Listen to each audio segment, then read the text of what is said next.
Firman Tuhan lebih daripada emas dan perak. Lebih mahal dari harta apapun di dunia ini. Amin. Itu sebabnya kita selalu sukacita membaca Alkitab kita, mendengarkan firman Tuhan dalam ibadah-ibadah kita. Walaupun kita sudah puluhan tahun jadi Kristen, kita mungkin sudah tahu dari Kejadian sampai Wahyu, tetapi kita harus selalu punya rasa haus dan lapar, karena firman Tuhan itu selalu baru tiap hari. Bapak Ibu Saudaraku, kalau kita baca koran hari ini, yang tanggal hari ini, bisa saja dan memang tidak kita baca lagi besok. Kenapa? Karena beritanya sudah update lagi, kan begitu. Tapi ini Alkitab tetap ini. Dari 2000 tahun sampai sekarang tetap isinya Kejadian sampai Wahyu. Tetapi dikatakan firman Tuhan, Yesus berkata, manusia hidup bukan dari roti saja, tetapi dari setiap. Apakah saudara pernah bosan makan nasi? Pernah bosan makan? Kalau bosan berarti dison maradian. Dan demikian juga ini makanan rohani. Jadi kita tidak pernah bosan akan firman Tuhan. Karena makanan rohani ini adalah kekuatan kita. Itu sebabnya punyai selalu kerinduan, kehausan, dan kelaparan akan firman Tuhan. Hari ini kita dengarkan firman Tuhan, tujuan Tuhan akan panggilan dan pilihannya atas kita. Saya dan saudara dipanggil dan dipilih Tuhan. Yang dipanggil dan dipilih Tuhan katakan saya. Dan kita harus mengerti tujuan Tuhan memanggil dan memilih kita. Tujuan Tuhan menempatkan kita masih ada di bumi Indonesia ini. Masih ada di bumi ini. Walau kita sudah tahu keselamatan kita. Kalau kita meninggalkan dunia ini kita pasti, kenapa belum langsung ke sorga? Berarti ada tujuan Tuhan. Katakan kiri kanan saudara, ada tujuan Tuhan kau hidup. Amin. Kita dipanggil dan dipilih Tuhan dengan tujuan yang jelas. Mula-mula ia memanggil kita untuk keluar dari dosa. Sebagaimana dituliskan dalam 1 Petrus 2 ayat 9. Bahwasanya kita dipanggil keluar dari kegelapan kepada terangnya yang ajaib. Ia juga memanggil kita dan menyelamatkan kita. Sehingga kita disebut umat kepunyaannya. Kalau dulunya kita sudah menjadi milik iblis. Tapi setelah kita dipanggil keluar dari kegelapan. Kita menjadi umat kepunyaan Tuhan. Umat kepunyaan Tuhan katakan saya. Namun kita tidak berhenti sampai di situ saja. Ia memanggil kita untuk menjadi berdampak bagi dunia di sekitar kita. Karena masih banyak orang di sekitar kita yang masih dalam kegelapan tadi. Yang mau dipanggil lagi keluar dari kegelapan. Tentunya Tuhan memakai kita semua. Tuhan memanggil kita menjadi alat kesaksian. Tuhan memilih kita untuk menjadi alat kesaksian yang berdampak bagi sesama. Ia memanggil saya dan saudara untuk melayani Tuhan dan melayani manusia. Haleluya. Nah, yang menjadi pertanyaannya adalah, apakah saudara menyadari panggilan dan pilihan Tuhan dalam hidup saudara?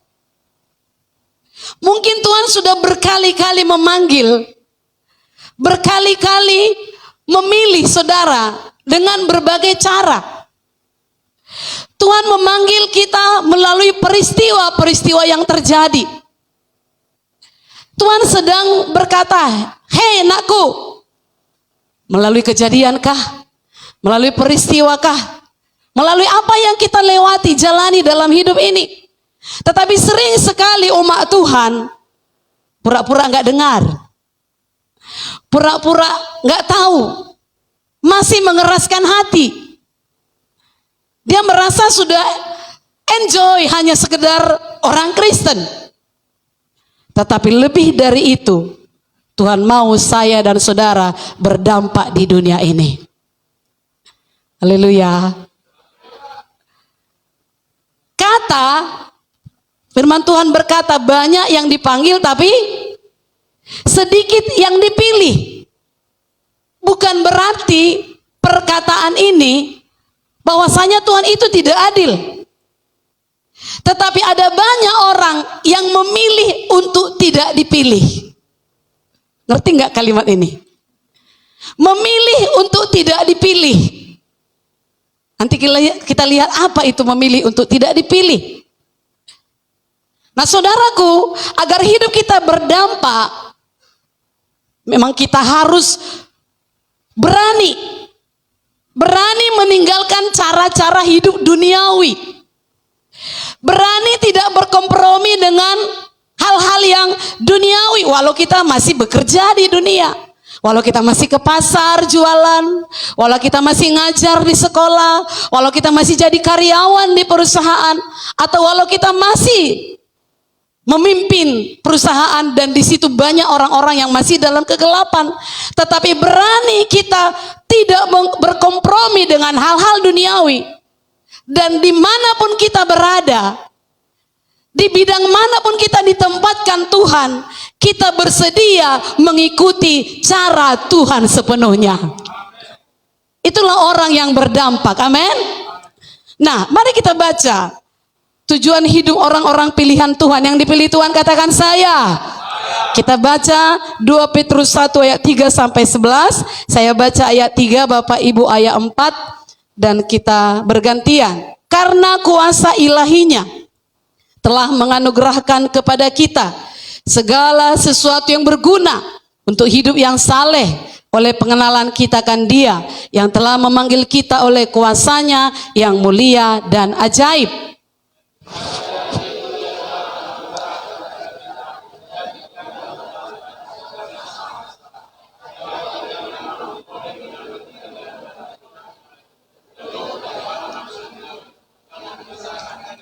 Justru karena itu kamu harus dengan sungguh-sungguh, katakan dengan sungguh-sungguh, berusaha untuk menambahkan kepada imanmu kebajikan dan kepada kebajikan pengetahuan,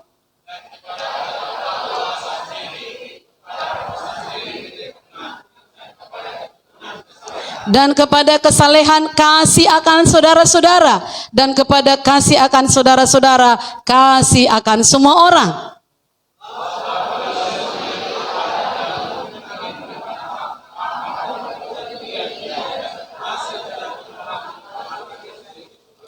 Tetapi barang siapa tidak memiliki semuanya itu, ia menjadi buta dan picik, karena ia lupa bahwa dosa-dosanya yang dahulu telah dihapuskan.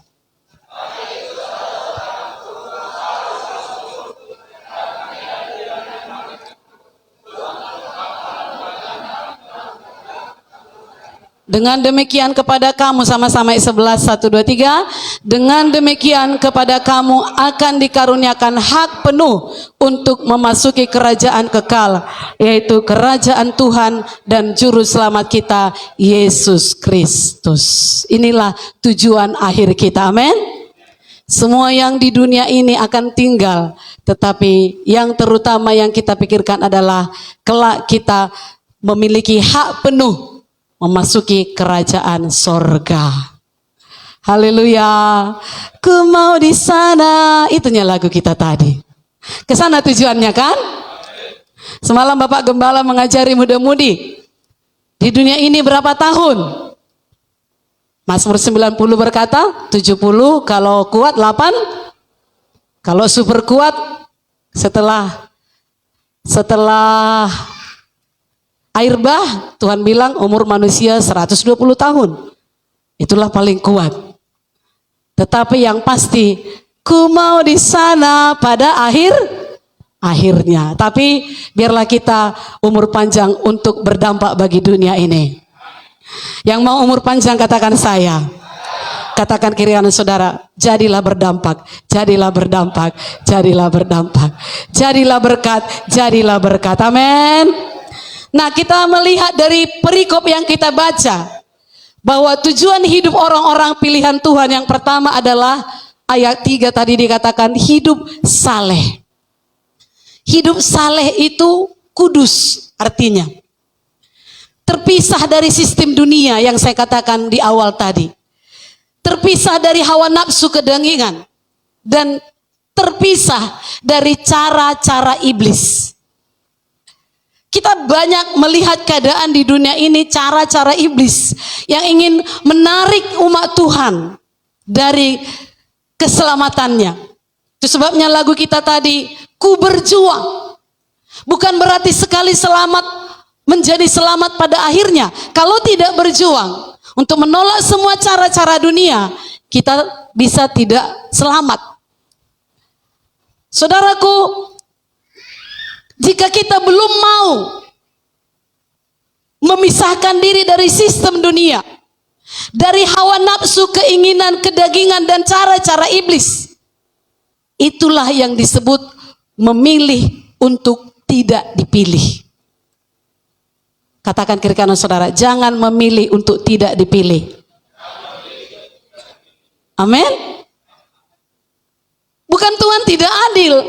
Banyak terpanggil, kok sedikit yang dipilih. Berarti Tuhan gak adil dong. Bukan demikian. Manusia itu yang memilih untuk tidak dipilih dengan cara hidup menurut sistem dunia. Hidup dengan hawa nafsu kedagingan dan turut cara-cara iblis. Saudaraku, orang yang hidup saleh akan memprioritaskan Tuhan lebih dari segalanya. Apa saudaraku? Memprioritaskan Tuhan lebih dari segalanya. Bangun pagi, prioritaskan Tuhan berarti cari wajah Tuhan. Memuji, menyembah Tuhan. Bersyukur buat napas yang Tuhan beri. Bersyukur buat hidup yang Tuhan anugerahkan. Tidak bersungut-sungut, tidak mengucapkan kata-kata yang tidak benar, sekalipun mungkin hidup kita lagi kacau balau. Kita bersyukur buat napas yang Tuhan beri tiap-tiap hari. Amin. Mengapa orang-orang percaya bisa menjalankan hidup saleh? Dikatakan tadi, karena Allah telah mengaruniakan segala sesuatu yang berguna untuk itu. Jadi sebenarnya anak Tuhan katakan saya, sudah dikaruniakan kepada saya dan saudara segala sesuatu yang berguna untuk hidup saleh tadi, untuk hidup kudus tadi, untuk tidak ikut cara-cara iblis, untuk tidak ikut cara-cara duniawi. Dikaruniakan kepada kita kemampuan untuk itu, tinggal kita mau atau tidak.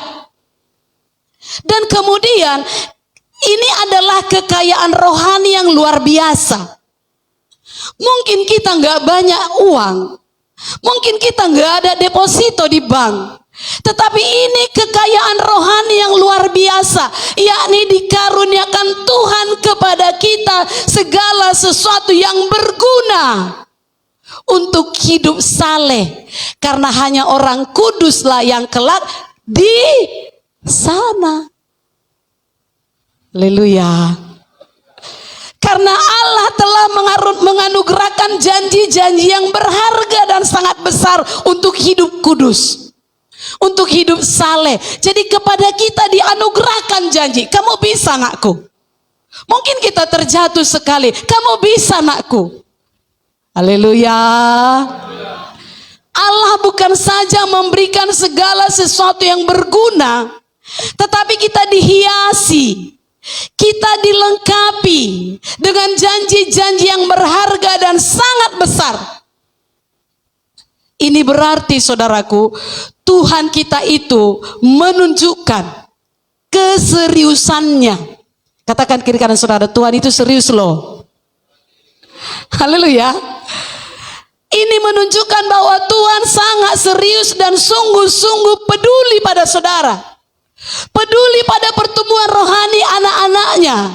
Sehingga ia memberikan semua fasilitas dan kebutuhan untuk hidup seperti yang dia mau. Dia berkata, kuduslah kamu sebab aku kudus. Dia fasilitasi kita. Haleluya. Saudaraku, dengan demikian, karena dia fasilitasi kita, karena dia lengkapi kita, karena dia hiasi kita dengan fasilitas daripadanya. Dengan demikian kita dapat mengambil bagian dalam kodrat ilahi. Katakan kodrat ilahi. Apa itu kodrat ilahi?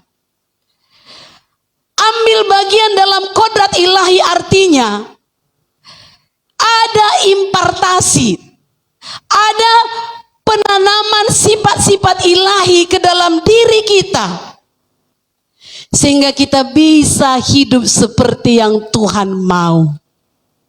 Haleluya. Artinya kita bisa hidup kudus, kita bisa mengasihi karena Allah itu adalah kasih. Kita punya kapasitas untuk mengenal Dia, untuk mengetahui Dia. Bukan maha tahu ya. Dalam batas tertentu kita tahu Tuhan itu, tetapi kita bukan maha tahu. Untuk menerima kuasa, bukan kita maha kuasa, tetapi ada batas tertentu membedakan kita dengan Tuhan. Tetapi di dalam kita ada benih itu. Sama seperti kita dengarkan minggu lalu dari Bapak Gembala. Supaya kita tahu Tuhan itu sanggup. Kalau dulu dia membelah lautan untuk menyelamatkan umatnya, kita punya kuasa. Kita juga bisa menembus jalan buntu karena Tuhan yang berkuasa itu ada di dalam kita. Haleluya. Benih itu ditanamkan kepada kita. Itulah kodrat ilahi. Benih itu diimpartasikan kepada kita. Dan kita luput dari hawa nafsu duniawi. Kenapa? Karena nafsu duniawi itu membinasakan. Kalau kita ikut-ikutan dengan nafsu duniawi, orang-orang dunia ini korupsi, kita pun korupsi. Orang dunia ini 3 istrinya, kita pun 3 istri kita, atau 3 suami kita, ada simpanan di luar. Itu orang dunia, itu nafsu duniawi. Orang dunia ini menjegal orang supaya dia bisa naik, kita pun ikut di situ. Itulah nafsu duniawi yang membinasakan. Tetapi firman Tuhan ini berkata, kita mengambil bagian dalam kodrat ilahi dan kita luput dari hawa nafsu duniawi. Diberikan Tuhan, dianugerahkan Tuhan fasilitas untuk itu. Pertanyaannya, jadi kenapa ada anak Tuhan sudah penuh Roh Kudus, sudah melayani, masih jatuh? Itulah kembali memilih untuk tidak dipilih. Haleluya. Jadi bagaimana cara orang percaya mewujudkan hidup saleh ini? Hidup saleh atau hidup kudus dapat dijalankan oleh orang-orang percaya. Itulah yang kita baca tadi. Dengan menambahkan kepada iman kita. Jadi nggak cukup aku beriman, tapi hanya stop sampai di situ. Menambahkan kepada iman kita sifat yang dimiliki Kristus. Itulah kodrat ilahi tadi. Kita tambahkan itu dalam kehidupan kita sehari-hari. Apa itu dikatakan? Kebajikankah, pengetahuankah, penguasaan dirikah, ketekunankah, kesalehankah, kasih akan saudara-saudarakah, kasih akan semua orang. Itu harus kita miliki. Mari kita lihat satu persatu dengan cepat. Yang pertama tentunya yang utama beriman. Amin. Karena Ibrani 11 ayat 6 berkata tanpa iman gak mungkin berkenan kepada Tuhan. Kalau kita beribadah seperti ini gak ada iman, gak ada arti. Ibrani 11 ayat 6 berkata tetapi tanpa iman tidak mungkin orang berkenan kepada Allah.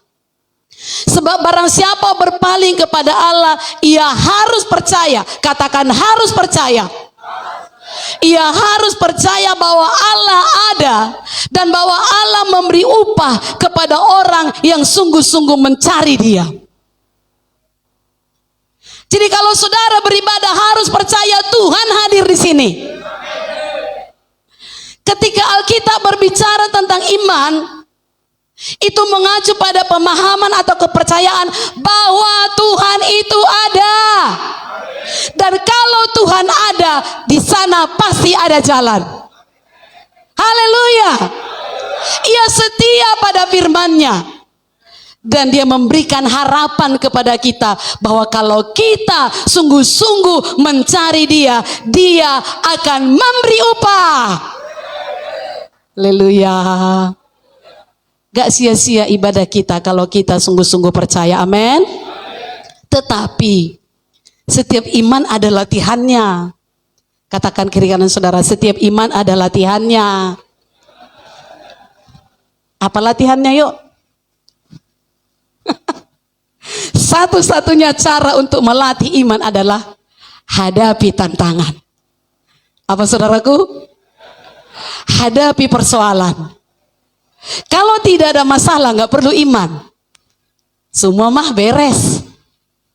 Suami sayang, istri sayang, anak-anak sayang, orang tua sayang, damai semua, nggak ada tantangan, nggak perlu iman.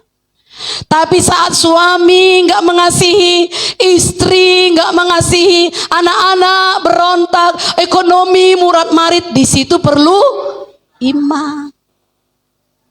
Haleluya. Jadi satu-satunya cara untuk melatih iman adalah menghadapi tantangan dan percaya bahwa Tuhan ada. Tuhan akan memberikan kemenangan dan mampu bangkit kembali pada saat terjatuh. Saat kapan kita terjatuh? Ada penyakit menimpa, masalah rumah tangga, masalah anak-anak, sudah mau tamat belum ada uang sekolah. Itu masalah, betul? Betul? Sudah mau masuk lagi tingkat lanjutan.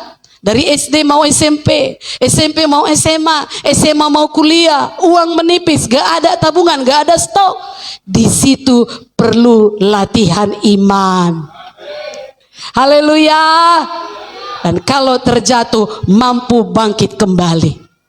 Itu orang beriman. Itu orang beriman. Haleluya. Nah, tapi gak cukup.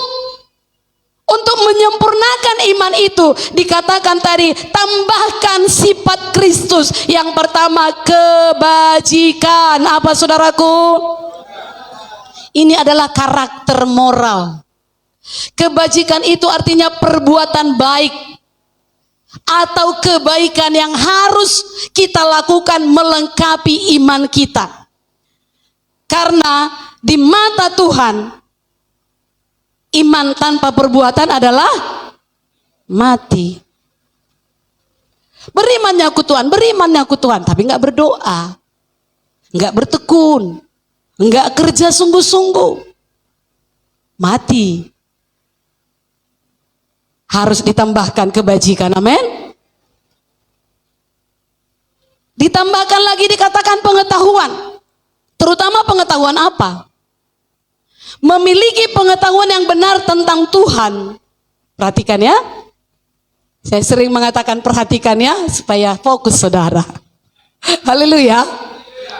Memiliki pengetahuan yang benar tentang Tuhan membantu kita untuk mengidentifikasi atau mengetahui ini ajaran sesat atau tidak.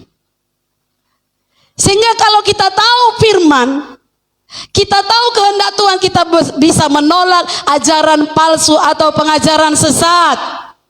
Sehingga iman kita tidak terganggu. Adapun di kiri kanan di segala YouTube pengajaran-pengajaran yang selama ini sudah kita tahu harus begini, tapi katanya nggak apa-apa, iman kita nggak terganggu karena kita tahu firman. Pengetahuan yang benar tentang Tuhan menolong kita mengidentifikasi ini nggak benar ini nggak betul ini. Aku tahu firman Tuhan berkata begini. Amsal 9 ayat 10 berkata, permulaan hikmat adalah takut akan Tuhan, dan mengenal yang Maha Kudus adalah pengertian. Jadi kalau kita kenal Tuhan, ada pengertian kita. Amin. Paulus mencatat bahwa menolong orang mencapai pengetahuan yang benar tentang Allah itu bagian dari keselamatan. Apa dikatakan Kolose 1 ayat 9 sampai 10? Dikatakan di situ, Sebab itu sejak waktu kami mendengarnya, kami tiada berhenti-henti berdoa untuk kamu. Kami minta supaya kamu menerima segala hikmat dan pengertian yang benar untuk mengetahui kehendak Tuhan dengan sempurna. Ini doa kami bagi saudara. Kenal kehendak Tuhan dengan sempurna. Ayat 10, sehingga hidupmu layak di hadapannya, serta berkenan kepadanya dalam segala hal, dan kamu memberi buah dalam segala pekerjaan yang baik dan bertumbuh dalam pengetahuan yang benar tentang Allah. Haleluya. Jadi kita menolong orang supaya dia bertumbuh dalam Tuhan, itu sangat-sangat memberkati. Dia juga menjelaskan bahwa Allah menghendaki semua orang diselamatkan dan memperoleh pengetahuan tentang kebenaran. Pengetahuan itu bisa berasal dari pengalaman hidup bersama Tuhan dan sesama. Kalau kita punya persekutuan yang manis dengan Tuhan, kita tahu Tuhan tidak pernah meninggalkan kita. Sekalipun di depan ada jalan buntu, kita tahu Tuhan sanggup membukanya. Itu kalau punya persekutuan yang indah dengan Tuhan. Pengetahuan itu juga berasal dari pengalaman hidup bersama. Besi menajamkan besi, manusia menajamkan sesamanya. Tidak selamanya saudara, misalnya dua orang akrab, tidak selamanya akrab. Ini pasti saling menajamkan. Itu sebabnya selalu persenjatai diri. Apa saudaraku? Persenjatai diri. Pasangan kita pun gak selamanya setuju dengan kita. Persenjatai diri untuk siap menghadapi, untuk siap, untuk mampu mengatasi persoalan. Kalau aku punya masalah dengan dia, bagaimana aku mampu menghadapinya? Jadi pengetahuan itu juga berasal dari pengalaman hidup bersama. Kita tahu, oh si Anu ini orangnya begini, aku harus begini menghadapinya. Kalau belum kita dapat, terus kita berdoa supaya Tuhan menolong kita kapan itu datang perbedaan itu, amin. Dan juga pengetahuan itu kita dapat dari proses belajar dan belajar memperlengkapi diri. Itu sebabnya doa saya tadi, kita semua tidak merasa sudah tahu. Walaupun sudah puluhan tahun kita jadi Kristen, kita tahu Kejadian sampai Wahyu. Bukan berarti kita setiap buka Alkitab, tahunya aku isinya itu, lalu gak mau lagi baca. Gak buka hati lagi untuk dengar, tahunya aku. Kita harus mau belajar dan belajar untuk memperlengkapi diri. Apa yang kita baca tahun lalu tentang 2 Petrus 1 bisa berbeda dengan tahun ini pertumbuhannya. Maka punyai selalu kehausan dan kelaparan akan Tuhan, amin. Pengetahuan penting. Dan selanjutnya dikatakan yang perlu kita tambahkan dengan iman kita, penguasaan diri. Katakan kiri kanan saudara, perlu penguasaan diri. Apa maksudnya ini? Kita nggak kebablasan. Ini berarti tetap berada dalam batas-batas hukum Tuhan. Kita nggak berkata di gereja ini harus begini, harus begitu. Ini batasnya. Apa saudaraku? Alkitab batasannya. Tidak perlu bertanya-tanya, salah nggak lakukan ini, salah nggak lakukan itu. Ini batasannya. Haleluya. Memang penguasaan diri ini sulit bagi semua manusia, termasuk orang-orang beriman sekalipun. Belum ada yang lolos 100% menguasai diri. Karena kadang manusia sulit mengendalikan keinginannya. Lihat ini dia ingin begitu. Lihat itu dia ingin itu keinginan. Manusia sulit mengendalikan emosinya. Sehingga menimbulkan berbagai ketegangan. Terutama ini dalam rumah tangga tentunya. Si suami yang sulit mengendalikan emosi bisa sebentar meledak amarahnya, nggak tahu kenapa. Sebaliknya istri juga bisa tiba-tiba meledak amarahnya, nggak tahu kenapa. lalu tegang sekeluarga. Itu bisa terjadi. Saudaraku, karena itu penguasaan diri penting. Apa saudaraku? Katakan, penguasaan diri itu penting. Supaya tidak kebablasan. Kebablasan apa? Pop, tampar anak, itu kebablasan. Tendang sana, tendang situ, itu kebablasan. Ucapkan kata-kata kotor, ucapkan kata-kata hina, itu kebablasan. Itu sebabnya supaya tidak kebablasan harus ditambahkan kepada iman penguasaan. Paulus yang sudah ketemu Tuhan langsung, dia berkata begini, saya bacakan ya. 1 Korintus 9, 25 sampai 27. Tiap-tiap orang yang turut mengambil bagian dalam pertandingan menguasai dirinya dalam segala hal. Mereka berbuat demikian untuk memperoleh suatu mahkota yang fana, tetapi kita untuk memperoleh suatu mahkota yang abadi. Sebab itu aku tidak berlari tanpa tujuan, dan aku bukan petinju yang sembarangan saja memukul, tetapi aku melatih tubuhku dan menguasainya seluruhnya, supaya sesudah memberitakan Injil kepada orang lain, jangan aku sendiri ditolak. Menguasai, melatih tubuh dan menguasainya seluruhnya. Dari ujung kepala sampai ujung kaki kita latih, kita bisa menguasai diri, amin.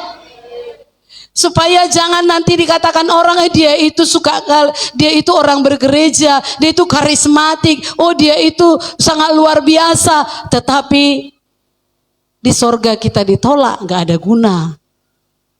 Untuk apa penilaian manusia? Terutama adalah penilaian Tuhan. Saudara pernah melihat pertandingan di televisi atau di handphone saudara? Yang baru-baru ini apa? Timnas Indonesia menang atas Korea Selatan. Secara rohani saya sedih karena Korea Selatan itu, tapi secara nasionalis kita bangga, bangsa kita menang. Sama seperti STY lah itu ya.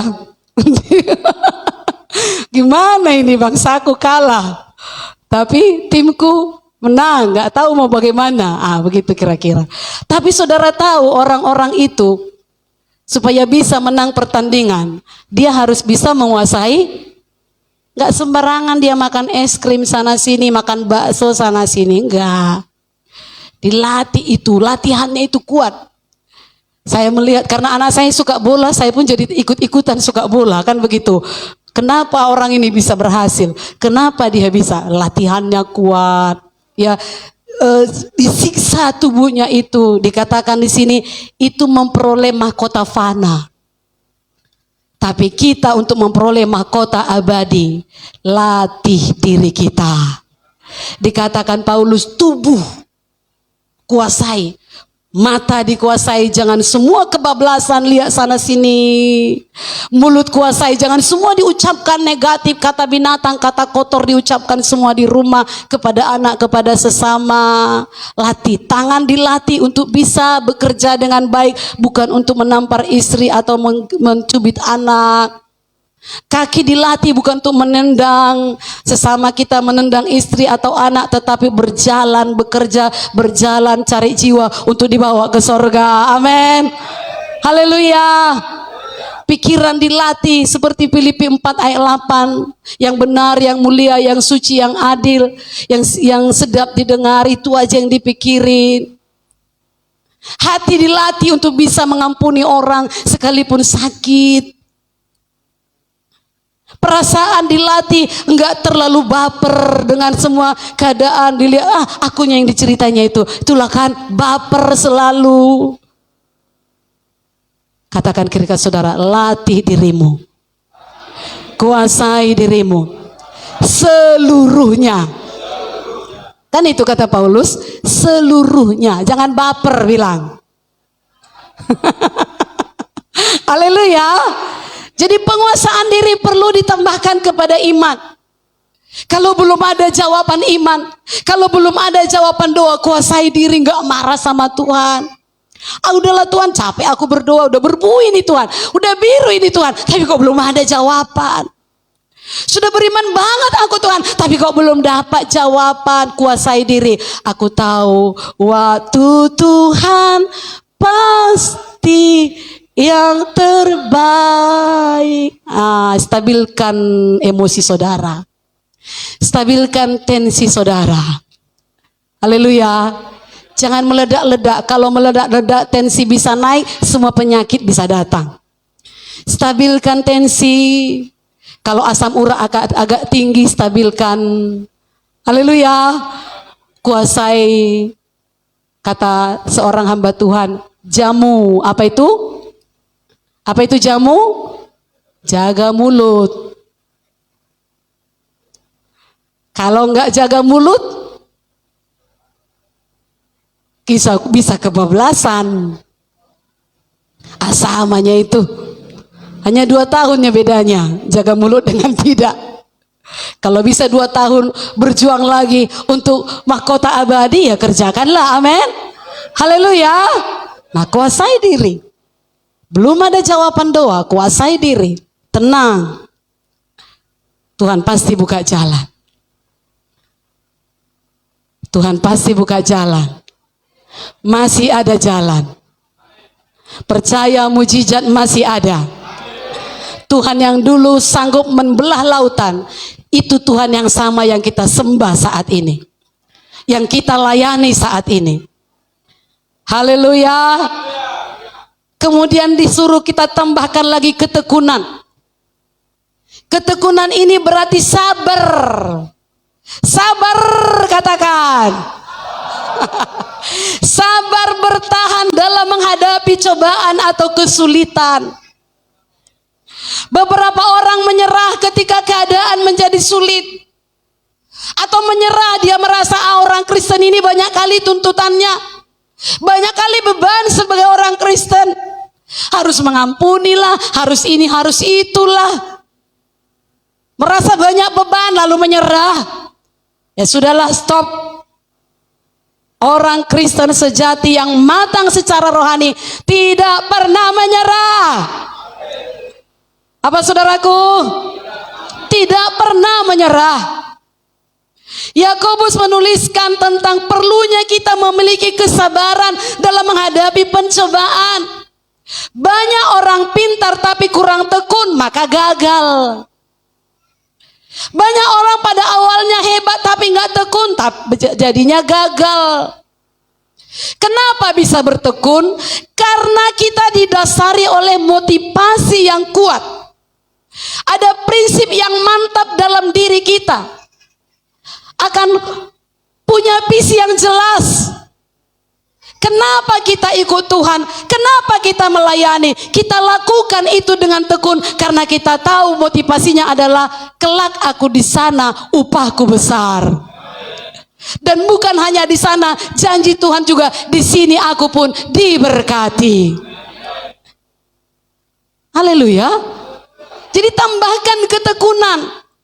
Jangan sebentar-sebentar menyerah. Sudahlah. Ada masalah sedikit, stop berdoa, stop melayani, stop ke gereja. Atasi, amin. Dan disuruh lagi kita tambahkan kesalehan. Kembali ke hidup yang pertama tadi, hidup saleh. Ini kesalehan, secara sederhananya kita meniru sifat Tuhan, itulah kesalehan. Kita mengambil sifat-sifat ilahi. Kita mau hidup sesuai perintahnya. Kita mencintai apa yang dicintai Tuhan, itu kesalehan.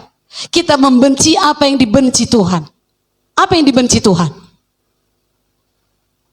Apa dibenci Tuhan? Dosa. Kemunafikan Tuhan benci. Kalau saudara baca Yesaya 1, Tuhan yang memerintahkan mereka untuk berkorban.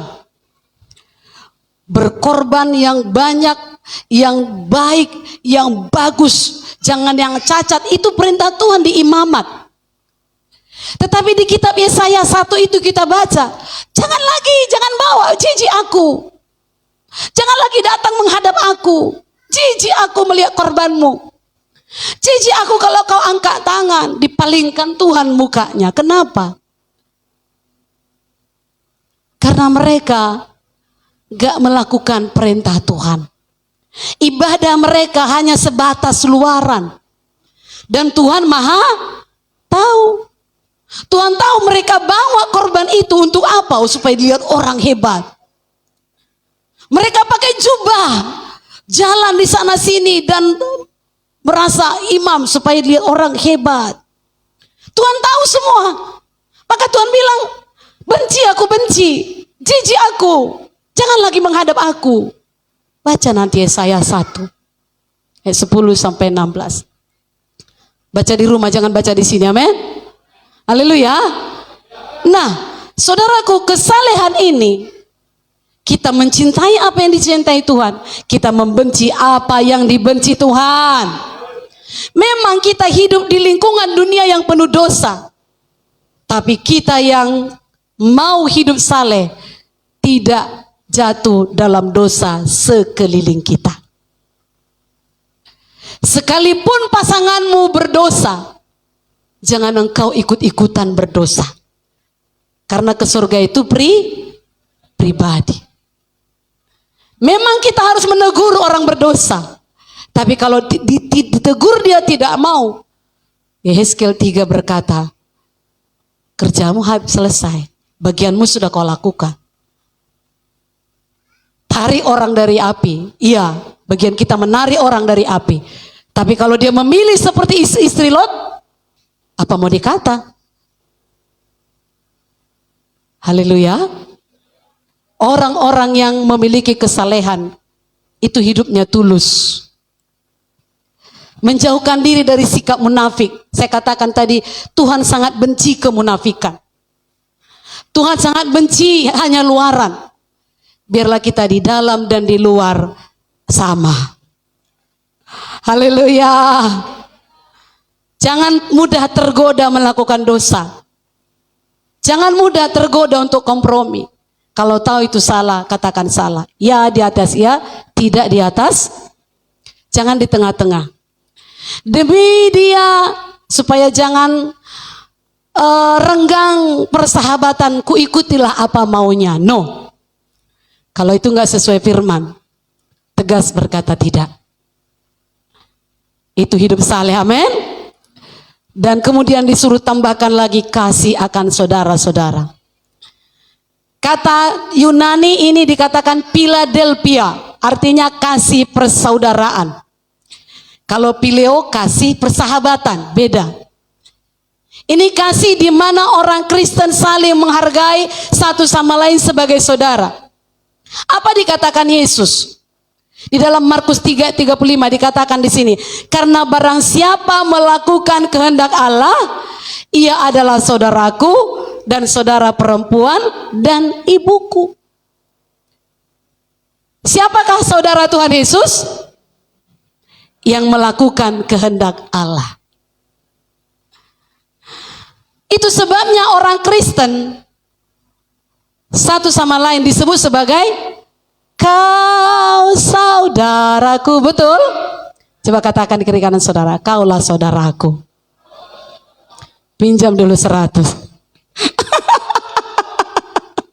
Itu cara-cara dunia ya, supaya tidak renggang persahabatan kita. Pinjam dulu 100 katanya. Enggak, kita bukan minjam, ini 100 beli berasmu nanti. Haleluya. Kita lihat saudara kita sepertinya enggak ada lagi berasnya, ini 100 beli nanti berasmu. Jadi dunia berkata pinjam dulu 100, tapi kita berkata ini 100 beli nanti ikanmu. Harus beda, amin. Katakan kiri kanan saudara, kita harus beda. Haleluya. Kan kita katakan di gereja, Bapak Ibu Saudara, kan begitu? Kita bersaudara walau tidak satu marga. Nah, kita tahu pun silsilahnya. Dari mana dia, tapi dia saudaraku. Dan selanjutnya dikatakan yang terakhir, kasih untuk semua. Nah, dari kata Yunani itu agape. kasih tidak menuntut balas. Itulah agape. Kasih yang mau berkorban. Yesus menggunakan kata-kata ini kepada murid-muridnya begini. Dengan demikian semua orang akan tahu. Yohanes 13 ayat 35. Bahwa kamu adalah murid-muridku. Yaitu jikalau kamu saling mengasihi. Di sini Tuhan pakai kasih agape. Pengertian yang lebih luas lagi agape ini ya Yohanes 3:16. Semua hafal Yohanes 3:16? Apa itu? Karena begitu besar kasih Allah akan dunia ini sehingga Ia telah mengaruniakan anaknya yang tunggal supaya setiap orang yang percaya kepadanya tidak binasa melainkan beroleh hidup yang hafal atau lihat itu. Ini ayat hafalan sekolah minggu. Orang Kristen harus hafal ayat ini, amin. Itulah kasih agape dari Tuhan. Bukan karena baiknya kita baru dia mati, enggak. Tapi selagi kita berdosa, dia sudah mati untuk kita. Dan kita diminta. Apa saudaraku? Dikatakan tambahkanlah kepada imanmu agape ini. Kita diminta harus mengasihi dengan cara yang sama. Seperti Tuhan mengasihi semua orang. Dia beri matahari kepada semua orang di dunia. Walau bejat manusia itu. Dia berikan hujan bagi semua manusia. Walau mungkin manusia itu tidak percaya kepadanya. Dan itu yang Tuhan inginkan. Kita mengasihi semua orang. Kita ingin yang terbaik untuk semua orang. Kita tidak mau mensumpah serapahi orang. Haleluya. Tahu sumpah serapah? Kalau saudara salah jalan di jalan, lalu ada orang yang terganggu, disumpah serapahi saudara dengan kata-kata binatang. Itulah salah satu. Makanya kalau Pak Gembala ini bonceng saya, agak salah jalannya sedikit atau diklekson lalu orang marah, saya langsung patahkan dalam nama Yesus, aku tolak sumpah serapahnya. Haleluya. Berjaga-jaga. Bisa saja kita salah di jalan, orang sumpah serapahi kita, lalu kita nggak berjaga, kita kena. Maka kalau saudara dengar ada orang sumpah serapahi saudara, langsung dalam nama Yesus aku tolak. Amin. Haleluya. Maka jangan saudara berhenti mengusir setan. Karena setan dia cari siapa yang bisa ditelannya. Memang kita enggak terlalu sensitif dengan hadirat setan. Tapi yang kita tahu setan ada di mana-mana, ingin membuat kita jatuh. Maka usir setan dalam nama. Dan Paulus memahami apa yang dikatakan mengasihi ini. Itu sebabnya Galatia 6:10 dituliskannya. Karena itu selama masih ada kesempatan bagi kita, masih bisakah kita berbuat baik? Masih adakah kesempatan bagi kita mengasihi? Maka dikatakan, marilah kita berbuat baik kepada semua orang. Tetapi terutama kepada kawan-kawan kita. Kalau semua orang pun disuruh kita kasihi, apalagi kawan selain seiman, gereja, LG. Haleluya. Kalau semua orang pun di luar sana kita ingin yang terbaik, apalagi sesama kita, amin. Itu yang pertama, tujuan Tuhan memanggil dan memilih kita. Masih sabar sedikit lagi? Yang kedua, mengenal Tuhan dengan benar. Itu tujuannya. Ayat 8 tadi dikatakan, sebab apabila semuanya itu ada padamu, apa itu? Yang tadi, iman, kebajikan, pengetahuan, penguasaan diri, ketekunan, kesalehan, kasih akan saudara-saudara, dan kasih akan semua orang. Jadi iman ditambah 7. 7 itu angka sempurna katanya. Kalau itu semua ada padamu dengan berlimpah-limpah, jangan sedikit aja. Harus berlimpah-limpah.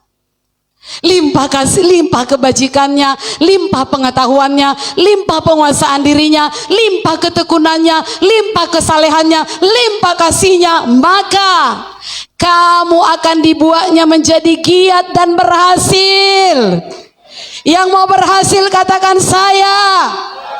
Kalau sudah limpah ketujuh ini tambah iman tadi, maka kita bisa giat, gak malas-malasan. Itu giat, itu bergiat, itu rajin, gak malas-malasan, gak ogah-ogahan, gak mut-mutan. Aku lagi gak mood melayani, udahlah. Aku lagi gak mood ibadah, live group, kalian aja lah ya. Gak mut-mutan, tapi giat dan berhasil. Dalam apa? Pengenalanmu akan Yesus Kristus Tuhan kita. Lagi-lagi kalau kita kenal Tuhan, gak ada kita menyerah. Haleluya. Kata pengenalan yang digunakan Petrus di sini adalah penuh, pengetahuan yang penuh, tepat dan benar. Kita dituntut untuk memahami Tuhan tepat dan benar, secara objektif apa adanya sesuai Alkitab. Kalau Alkitab berkata, aku adalah Alfa dan Omega, yang awal dan yang akhir, itu kita percayai. Dia memulai dengan baik dalam hidup kita, dia akan teruskan sampai akhirnya. Tapi jangan pilih untuk tidak dipilih. Haleluya. Jadi kita kenal Tuhan itu secara objektif, apa adanya sesuai Alkitab. Kita tidak boleh memahami, apalagi memberitakan Yesus, memberitakan firman sesuai dengan keinginan kita, sesuai dengan pikiran kita. Seperti yang kata Kristen progresif itu. Mana mungkin orang baik gak masuk surga hanya karena gak percaya Yesus. Itu sesuai dengan keinginannya, sesuai dengan pikirannya, mana mungkin. Tapi Alkitab berkata, di bawah kolong langit ini tidak ada nama lain yang dapat menyelamatkan, hanya nama. Jadi kenal Tuhan dengan benar.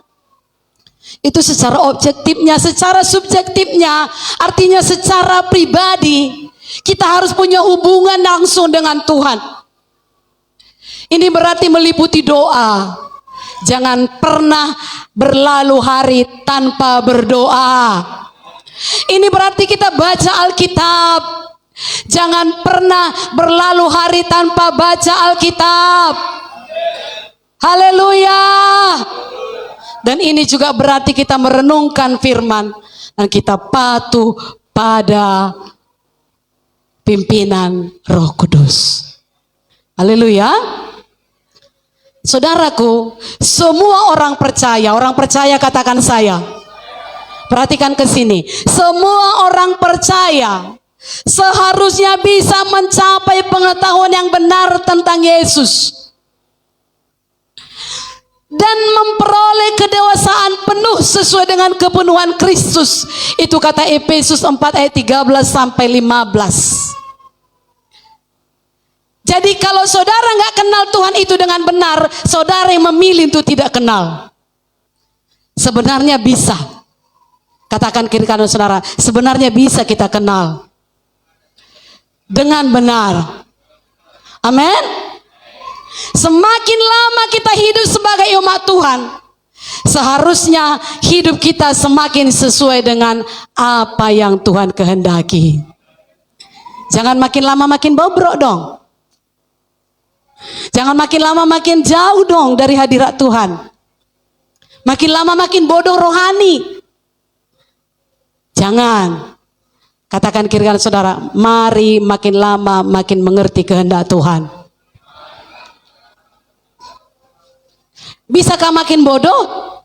Bisa, karena ikut cara-cara dunia tadi. Ikut kompromi tadi. Demi persahabatan, demi keluarga, demi, tapi nggak pernah demi Tuhan, nggak pernah demi kebenaran. Coba sekali-sekali demi kebenaran, aku berdiri sendiri, tetap ku ikut walau sendiri, tetap ku ikut walau sendiri, tetap ku ikut walau sendiri. Ku tak ingkar, ku tak ingkar. Haleluya. Jangan ikut-ikutan, tapi kenal siapa yang kita ikut. Tuhan itu sangat dahsyat. Amin. Itu yang kedua. Pertama tadi hidup saleh, tujuan Tuhan memilih kita. Dan ada 7 tambah 1 iman yang harus kita tambahkan kepada iman, maka kita bisa mengenal Tuhan dengan benar. Yang ketiga, tidak menjadi batu sandungan. Ayat 9, 10 dan ayat 10 berkata begini. Karena itu saudara-saudaraku, berusahalah sungguh-sungguh supaya panggilan dan pilihanmu makin teguh. Sebab jikalau kamu melakukannya, kamu tidak akan pernah tersandung. Hidup kita ini seharusnya harus menjadi berkat, bukan jadi batu sandungan. Katakan kiri kanan saudara, jangan jadi batu sandungan saudaraku. Apa itu batu sandungan? Nggak jadi berkat, kan itu matematikanya. Orang lain mengeluh, kita mengeluh, padahal kita anak Tuhan, itu batu sandungan. Tapi kalau kita berkata, memang aku sakit, tapi aku percaya oleh bilur Yesus aku sembuh. Itu perbedaannya, amin. Memang aku sekarang lagi miskin, tetapi aku tahu Tuhanku kaya, Dia pasti memelihara aku. Dan bukan selamanya kemiskinan ini di pihakku. Haleluya. Itu bedanya. Jangan jadi batu. Lengkapi dengan 7 tambah 1 tadi. Supaya kita tidak jadi batu sandungan. Dan yang terakhir, ini yang paling utama. Dikaruniakan hak penuh memasuki. Dikaruniakan hak penuh untuk memasuki. Ayat 11. Dengan demikian hidup saleh, dan untuk hidup saleh itu harus beriman, dan tidak cukup hanya beriman saja, tapi tambahkan ke-7 tadi. Kemudian kita kenal Tuhan dengan benar, dan kita tidak menjadi batu sandungan, maka dikaruniakan hak penuh memasuki kerajaan Tuhan dan Juru Selamat kita Yesus. Tahu saudara hak penuh itu apa? Pernah dengar kata koreografi? Itu di mana biasa itu? Di televisi, penampilan-penampilan artis ya. Oh, koreografinya mantap. Katanya, kalau ada juri-juri lalu dilihat orang bertanding, ada dia bisa koreografi. Oh, koreografinya mantap. Sambutannya mewah. Presiden mau masuk, sambutannya mewah, kaya. Jadi hak penuh ini berasal dari kata koreografi. Artinya sambutan yang kaya, sambutan yang mewah. Mungkin sulit kita bayangkan nanti kita disambut di surga itu bagaimana koreografinya. Bagaimana sambutannya. Mungkin kita bisa membayangkan ada nyanyian choir. Haleluya, haleluya, haleluya. Sahut-sahutan misalnya malaikat menyambut kita. Ya, mungkin dengan tari-tarian para malaikat. Mungkin dengan musik-musik surgawi yang semuanya lengkap. Itulah yang bisa kita bayangkan dalam rangka menyambut kita masuk dalam kerajaan Tuhan dan Juru Selamat kita Yesus Kristus. Yang pasti dituliskan Petrus sangat kaya, sangat mewah, sangat berlimpah. Itulah hak penuh. Tidak tersipu-sipu malu. Memang selamat juga, tapi seperti dari api. Ada juga. Ya itulah yang sekedar raja. Nah, semakin kaya pengenalan kita akan Tuhan, semakin mewah, semakin meriah penyambutan kita nanti di sorga. Haleluya. Aku gak peduli itu, yang penting di dunia ini aku kaya gitu. Janganlah. Indah juga nanti di sorga, amin. Apa itu kira-kira? Kemewahan apa kira-kira? Tuhan memanggil kita, masuklah hai hamba yang baik dan setia. Masuklah Kita dipersilakan untuk masuk dan turut mengambil bagian dalam kebahagiaan Tuhan. Itu penyambutan mewah. Kalau sempat dibilang nggak kenal aku, woi bahaya. Katakan kiri kanan saudara, jangan sampai begitu. Jangan sampai tidak dikenal. Haleluya. Lalu ada pemberian mahkota. Ada pemberian mahkota sebagai upah. Upah dari perbuatan ketaatan kita pada Tuhan. Ada namanya mahkota kehidupan. Kenapa? Karena tahan uji. Ada namanya mahkota abadi. Kenapa? Karena bisa menguasai diri. Ada namanya mahkota kebenaran. Kenapa? Karena kita selalu rindu kedatangan Tuhan. Walau orang bilang gak ada itu, tapi kita percaya Dia pasti datang. Amin. Ada namanya mahkota kemuliaan. Kenapa? Karena kita tuntun jiwa-jiwa datang kepada Tuhan. Ada namanya mahkota sukacita. Kenapa? Hampir sama ya. Tadi kita tolong jiwa-jiwa, kita gembalakan dia. Ini terutama mahkota gembala. Tapi mahkota jemaat, mahkota sukacita. Karena menghantar jiwa-jiwa datang pada Yesus. Amin. Semua ada tercatat di warta saudara. Baca. Miliki nantinya itu. Orang-orang yang tetap kokoh dalam hidup saleh, dalam kekudusan, dalam kesalehan, akan disambut dengan penuh hormat dalam kerajaannya seperti Stefanus. Stefanus dilempari mati demi nama Yesus, tetapi Yesus berdiri menyambut dia. Paulus juga, aku telah mengakhiri pertandingan dan aku beroleh mahkota. Saudaraku, kita harus bertumbuh dalam pengenalan akan panggilan Tuhan. Amin. Panggilan dan pilihan Tuhan.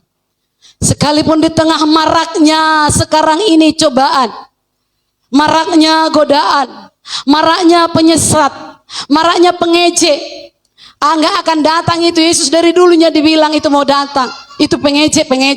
Tapi 2 Petrus 3:9 berkata, Dia tidak lalai. Dia tidak lalai menepati janjinya. Kelak Dia datang, saya dan saudara menghadap Dia. Bertekunlah dalam panggilan dan pilihan Tuhan. Amin. Terus meneruslah teguhkan iman saudara dengan ketujuh perkara tadi. Kalau masih kurang berbuat baik, lakukan. Kalau masih muda menyerah, mulai bertekun. Kalau masih kebablasan, mulai kuasai diri. Kalau masih kurang mengasihi, mulai mengasihi. Kalau masih pilih-pilih yang mau dikasihi, Tuhan bilang semua orang, terutama anak-anak Tuhan. Amin saudaraku. Mungkin kita gak bisa kasih uang, karena kita pun terbatas. Kasihi melalui doa. Tuhan kasihan kali hidupnya, tapi aku gak bisa berbuat banyak. Itu sebabnya berkati aku Tuhan, supaya bisa memberi. Didoakan dulu, amin. Amin. Karena paling berharga memberi daripada menerima. Berdoa supaya bisa memberi. Belum bisa memberi, masih menerima. Doakan yang memberi. Haleluya. Bisa bertumbuhkah melalui firman Tuhan ini? Kita semua mengerti panggilan dan pilihan Tuhan atas kita. Tidak hanya sekedar Kristen, ditambahkan kepada iman ketujuh perkara tadi. Amin. Jangan lupa ya, jangan buang warta saudara, karena nggak semua masuk di sini dan di sini saudara. Satu perkara aja saudara ingat hari ini udah hebat. Lalu dipraktekkan. Kenapa bisa melimpah begini? Supaya bisa saudara baca, supaya bisa saudara dengar lagi nanti di YouTube kah, di Facebook kah. Supaya jangan saudara dengar-dengar semua penyesat-penyesat itu. Saudara kembali kepada firman. Saudara dengar suara gembala saudara. Gak dengar saudara kata penyesat-penyesat di luar sana. Karena YouTube gak akan menggembalakanmu. YouTube gak akan menggembalakanmu. Apa saudaraku? Gembala saudara yang akan menggembalakan saudara. Haleluya. YouTube itu nggak tahu namamu dan tidak berdoa untukmu. Gembalamu yang berdoa untukmu. Maka itu yang utama, dengarkan. Amin. Domba mengenal suara gembala. Gak salah, saudara bisa dengar semua, tapi jangan sampai tersesat. Jangan sampai engkau tergoda. Katanya nggak usah ini, nggak usah lah. Katanya nggak usah ini, nggak usah lah. Ini hukumnya ini. Saya ulang. Jangan karena ikut-ikutan banyak orang. Lihat, sedikit yang terpilih. Bukan Tuhan gak adil. Tapi hanya orang yang itu tadi. Menambahkan kepada imannya kesalehan, ketekunan, penguasaan diri, kasih. Itu semua. Maka kalau itu ada padamu, kau akan dibuatnya giat dan berhasil dalam pengenalanmu akan Tuhan. Dan kalau sudah kenal Tuhan kita itu siapa, godaan apapun yang datang di luar sana, no. Aku harus hidup kudus. Aku harus hidup menyenangkan Tuhan. Aku harus mengasihi sekalipun dia tidak layak dikasihi. Haleluya. Mari kita bangkit berdiri. Sudah lapar?